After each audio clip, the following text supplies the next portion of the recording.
आज बहुत ही सुंदर शिवरात्रि का पावन दिवस है। आज हम शंकर भगवान की चर्चा करेंगे। देखो, एक शंकर भगवान ही ऐसे हैं, अगर उनकी पूजा करो तो वो बिना सोचे समझे ही वरदान दे देते हैं। वो इतने भोले हैं, इतने भोले हैं, तभी तो उन्हें भोले बाबा बोलते हैं। देखो, भगवान शंकर का ही एक ऐसा परिवार है जो सर्व पूज्य है। राम और कृष्ण की पूजा वही कर सकते हैं जो वैष्णव हैं, साफ सुथरे हैं। लेकिन भगवान शंकर ऐसे हैं, वो कहते हैं तुम कैसे भी हो, मेरे सामने आ जाओ, मैं तुम्हारा कल्याण कर दूंगा। दूसरी बात ये भी समझो कि राम और कृष्ण के पुत्रों की कहीं पूजा नहीं है, लेकिन शंकर जी ऐसे हैं जिनके पुत्रों की भी पूजा है, पत्नी की भी पूजा है, पोतों की भी पूजा है और आगे उनके सेवकों की भी पूजा है। देखो, शंकर जी की तो पूजा है ही, और उनकी पत्नी माँ अम्बा की आप दुर्गा रूप में पूजा करते हैं। उसके बाद पुत्र गणपति और कार्तिकेय जी की भी पूजा है। अब गणपति जी के 2 पुत्र हैं, शुभ और लाभ। ये गणपति जी के बेटे हैं और शंकर जी के पोते हैं। हर मंगल कार्य में आप शुभ और लाभ लिखते हैं। और गणपति जी की पत्नियां हैं सिद्धि और बुद्धि, उनकी भी पूजा है। और आगे उनकी जो दासियां हैं रिद्धि और सिद्धि, उनकी भी पूजा है। तो ये शिव परिवार की महानता है कि उनकी भी सेवा और उनके सेवकों की भी संसार में पूजा हो रही है। इसलिए बाकी तो देव हैं और ये हैं महादेव। सब देवों में एक देव, हर हर महादेव। सब देवों में एक देव, हर हर महादेव। सब देवों में एक देव, हर हर महादेव। देखो, सभी देवता भी शंकर जी की पूजा करते हैं, क्योंकि शंकर जी जल्दी प्रसन्न होने वाले देव हैं। अब कुछ लोग कहते हैं हम राम और कृष्ण के शिष्य हैं, हम कैसे शंकर जी की पूजा करें। देखो, अगर आप राम कृष्ण के भक्त हैं तो शंकर जी से आप अपने इष्ट की भक्ति मांग सकते हैं कि हे भोले बाबा, आप तो मालिक हैं, आपके पास तो भक्ति का भंडार है। हे भोले बाबा, आप हमें राम या कृष्ण, जिसको भी आप मानते हैं, उनकी भक्ति दे दो। सनातन धर्म ये कहता है कि इष्ट एक है, एक बना लो, लेकिन पूजा सबकी करो। जैसे पतिव्रता नारी अपनी सास, ससुर, ननंद, देवर सबकी सेवा करती है तो उसका पति उससे प्रसन्न रहता है। तो आप भी शंकर जी की पूजा करके अपने इष्ट को मांग सकते हैं। इसी तरह से एक कथा आती है, एक भक्त हुए हैं नरसिंह भक्त, जिनका नाम तो आपने सुना होगा। गुजरात में वो शंकर जी का अपने आंसुओं से अभिषेक किया करते थे। कहते हैं उनका बड़ा भाई थानेदार था, पर उनको कहीं भी कोई काम नहीं मिल रहा था। अब भैया, जो कुछ काम काज ना करे, पैसे ना कमाए, तो उसका सम्मान भला कौन करेगा। अब नरसिंह जी ने सोचा, चलो कुछ काम तो है नहीं, घोड़ों के लिए कुछ घास ही काट लाऊं। जब घास काट कर लाए, एक गट्ठर में भरकर घास लाए और उसको पटका तो पसीने से तर थे। और आए घर में, बोले, भाभी भाभी, बड़े जोरों से भूख लगी है, रोटी दे दो।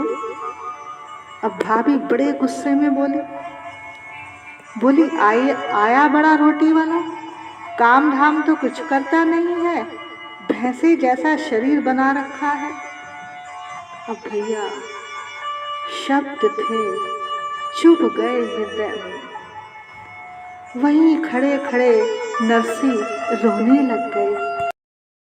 तब उन्होंने रोते रोते कहा, भाभी, अब मैं कभी तुमसे रोटी नहीं मांगूंगा। और वहां से निकल गए।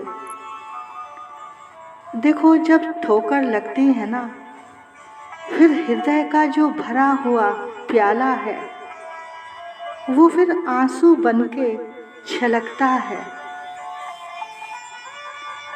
ये आंसू क्या है? ये भरा हुआ हृदय का प्याला है, जो ठोकर खा के छलकता है। वो रोते रोते गांव के बाहर एक शंकर जी का मंदिर था, वहां चले गए। लोग तो शंकर जी की पिंडी पर जल चढ़ाते हैं, लेकिन वो शंकर जी की पिंडी के ऊपर सिर रखकर रोते थे। टप टप आंसू शंकर जी की पिंडी पर गिर रहे थे और कहने लगे, हे भोले बाबा, कुछ सहारा दो। हे भोले बाबा, ऐसे जीवन से तो मौत अच्छी है। हे प्रभु, या तो आप अपना सहारा दे दो, नहीं तो मेरे प्राण ले लो।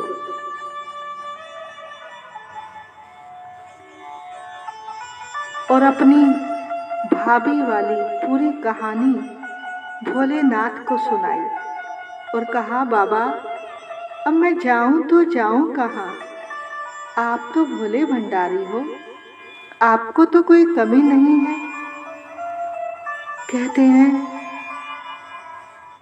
जब इतने आर्त भाव से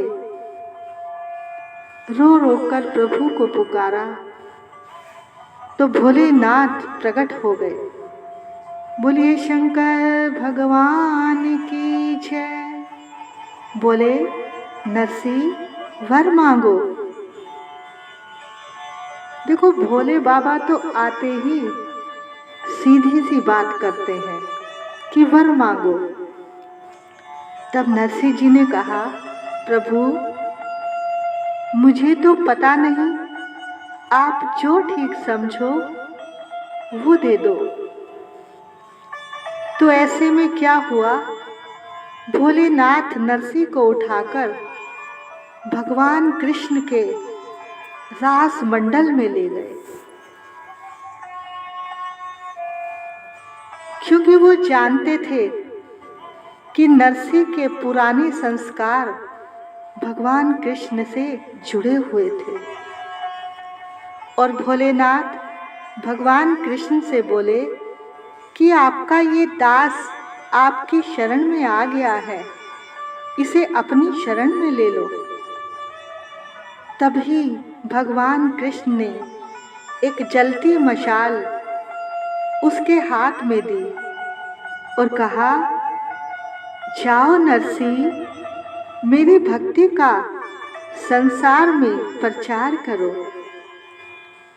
और तुम्हारी जो भी अपनी आवश्यकता होगी, जो अधूरी रह जाएगी, उसे मैं पूरी करूँगा। और आप सब जानते ही हैं कि भगवान कृष्ण ने नरसिंह जी के ऊपर कितनी कृपा की। भगवान कृष्ण जीवन भर उनके काम आते रहे। देखो, नरसिंह जी ने शंकर जी की आराधना की और भगवान कृष्ण का संयोग प्राप्त हुआ। तो ऐसे हैं हमारे भोले भंडारी। जिस तरफ जाना चाहोगे उस तरफ की टिकट दे देंगे।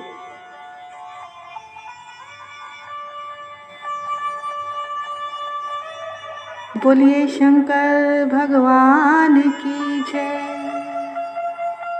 तो भैया, आज शिवरात्रि का पावन दिवस है। इस अवसर पर 2 कथाएं आती हैं। पहली कथा एक शिकारी की आती है। एक शिकारी था जिसका नाम चित्रभानु था। वह शिकारी एक साहूकार का कर्जदार था। उस समय पर साहूकार का कर्ज ना चुका पाने के कारण साहूकार ने उसे शिव मठ में बंदी बना लिया। संयोग से जिस दिन शिकारी को बंदी बनाया उस दिन शिवरात्रि थी। साहूकार ने उस दिन अपने घर में एक पूजा का आयोजन किया। शिकारी ने भी शिव पूजा के बारे में सुना और साहूकार से ऋण चुकाने का वादा किया। तब साहूकार ने उसे मुक्त कर दिया। अब शिकारी ने जंगल में शिकार के लिए वो गया, क्योंकि ये उसकी दिनचर्या थी। शिकार की खोज करते करते उसे रात हो गई। जंगल में ही उसे वो रात बितानी पड़ी। शिकारी एक तालाब के पास एक बेल वृक्ष पर चढ़कर सुबह होने का इंतजार करने लगा।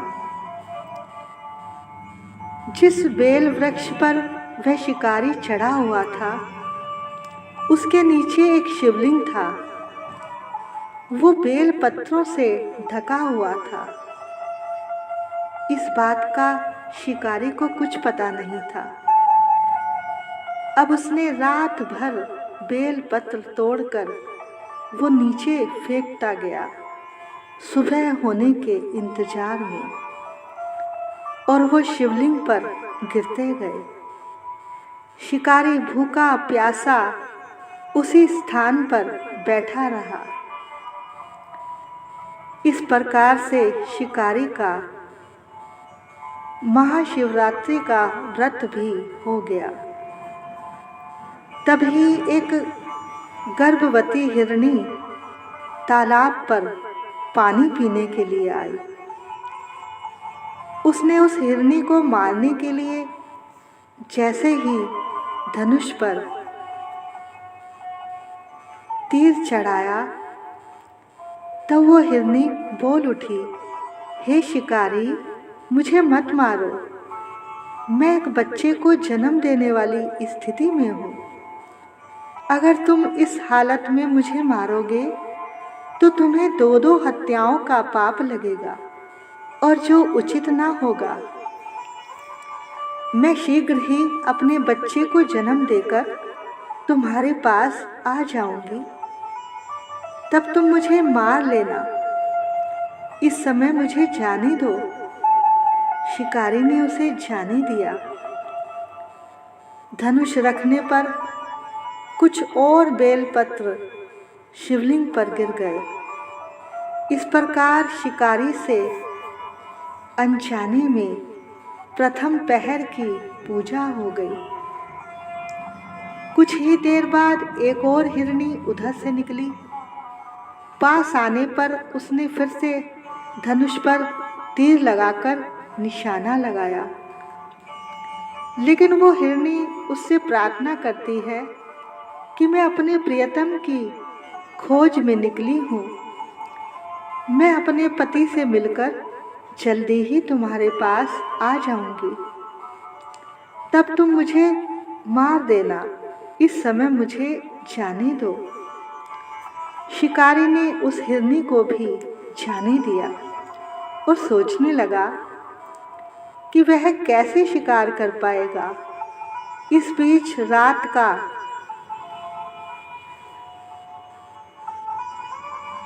आखिरी पहर भी बीत गया और इस बार भी उसने धनुष रखने से कुछ और बेलपत्री शिवलिंग पर जा गिरे। अब दूसरे पहर की पूजा भी संपन्न हो गई। इतनी देर में एक और हिरनी अपने नन्हे नन्हे बच्चों के साथ तालाब में पानी पीने के लिए आई। अब शिकारी ने सोचा, इस अवसर को अब मैं जाने नहीं दूंगा। जैसे ही उसने धनुष उठाया, तभी हिरनी ने कहा, हे शिकारी, मुझे मत मारो, मेरे बच्चे अनाथ हो जाएंगे। मैं अपने बच्चों को इनके पिता के पास छोड़कर आ जाऊं, तब तुम मुझे मार लेना। लेकिन शिकारी को उस हिरनी की बात पर विश्वास नहीं हुआ। उस शिकारी ने सोचा, मेरे घर पर मेरे बच्चे भूखे प्यासे होंगे, मेरा इंतजार कर रहे होंगे। अब इस शिकार को मैं हाथ से नहीं जाने दूंगा। तब वो हिरनी हाथ जोड़कर बोली, जिस तरह तुम्हारे बच्चे घर पर भूखे प्यासे हैं, तुम्हें अपने बच्चों की चिंता हो रही है, इसी तरह मुझे भी अपने बच्चों की चिंता हो रही है, मुझे जाने दो। अब रात भर अनजाने में की गई पूजा से शिकारी के हृदय में परिवर्तन हो गया। उसने हिरनी को जाने दिया। अब शिकारी को अपने पूर्व के सब कर्मों पर बड़ा पश्चाताप हो रहा था। उसे खुद से घृणा हो रही थी और चिंता भी हो रही थी कि वो अपने बच्चों का पालन पोषण कैसे करे। कुछ और बेलपत्र उसके हाथ से टूटकर शिवलिंग पर गिरे। अब तीसरे पहर की भी अनजाने में पूजा हो गई। अभी वह शिकारी सोच ही रहा था, तभी एक हिरन और वहां पानी पीने के लिए आया। उसे देखते ही शिकारी ने फिर से अपने धनुष पर तीर चढ़ाया। वह हाथ जोड़कर बड़े दीन स्वर में उस हिरन ने कहा, आपने 3 हिरनियों को जाने दिया, कृपया मुझे भी जाने दे, मैं जल्दी ही आ जाऊंगा। शिकारी ने उसे जाने दिया। अब फिर से उसकी चौथे पहर की भी पूजा हो गई। तभी सुबह भी हो गई। तभी उस हिरन का परिवार उसके सामने उपस्थित हो गया कि हम आपके सामने हैं, आप हमें मार सकते हैं। तब तक शिकारी का हृदय परिवर्तन हो चुका था। उसने अपने ऊपर उसे बहुत ही गलानी हुई। उसने धनुष को एक तरफ रखा कि आज के बाद वो शिकार नहीं करेगा।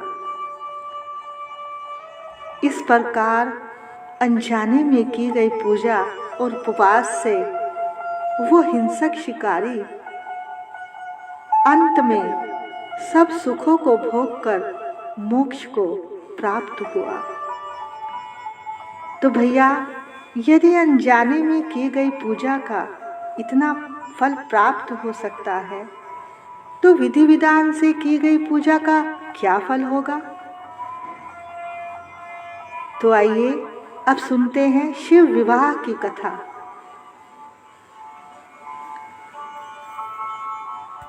देवी पार्वती जी भगवान शिव से बहुत प्रेम करती थी, इसलिए उन्होंने ठान लिया कि वो विवाह करेंगी तो केवल भगवान शिव से ही करेंगी। अब देखो, भगवान शिव को पाना कोई इतनी आसान बात तो है नहीं, इसलिए देवी पार्वती जी ने इतनी कठिन तपस्या की कि तीनों लोग कांप उठे। सभी अपने अपने तरीकों से पार्वती जी को समझाने लगे कि तुम एक राजकुमारी हो और महादेव एक योगी वैरागी हैं। अजीब सा उनका भेष है, सर्पों की माला पहनते हैं और हर वक्त समाधि में रहते हैं। अगर उनके साथ तुम्हारा विवाह हो भी गया तो तुम सुखी ना रह पाओगे। लेकिन पार्वती जी पर इस बात का कोई असर नहीं होता। शिव ने भी उनकी कई बार परीक्षा ली, लेकिन देवी के तप और प्रेम के आगे भगवान शिव का हृदय भी पिघल गया। देखो, सच्चे प्रेम में बहुत शक्ति होती है। पार्वती जी ने इतनी कठोर तपस्या की थी, उन्होंने हजारों साल तपस्या की और भोजन का भी त्याग कर दिया था और हर वक्त भगवान शिव का ही उन्होंने नाम लिया, उनका ही जाप किया। आखिरकार पार्वती जी की तपस्या सफल हुई और बड़ी धूमधाम से भगवान शिव का विवाह पार्वती जी से हुआ। बोलिए शंकर भगवान की जय। कहते हैं, जो भी इस कथा को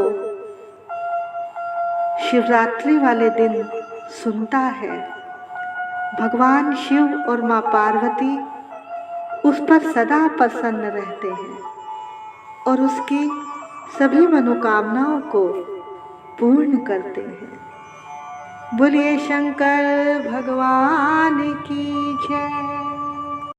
भोले बम बम भोले, भोले बम बम भोले, सारे जग के हो रखवाले, भक्तों के भंडार भरे, खुद भस्म रमाने वाले, भोले बम बम भोले। गंगा को सिर पर धारा, मस्तक चंदा है न्यारा, रुंड मुंड की माला है, जिसने मोहा जग सारा।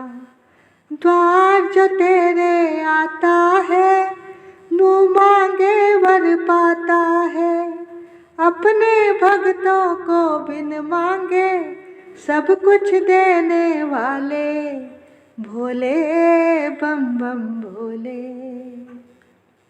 अमृत सबको देते हैं, आप जहर पी लेते हैं, महल दिए औरों के लिए, खुद शमशान में रहते हैं।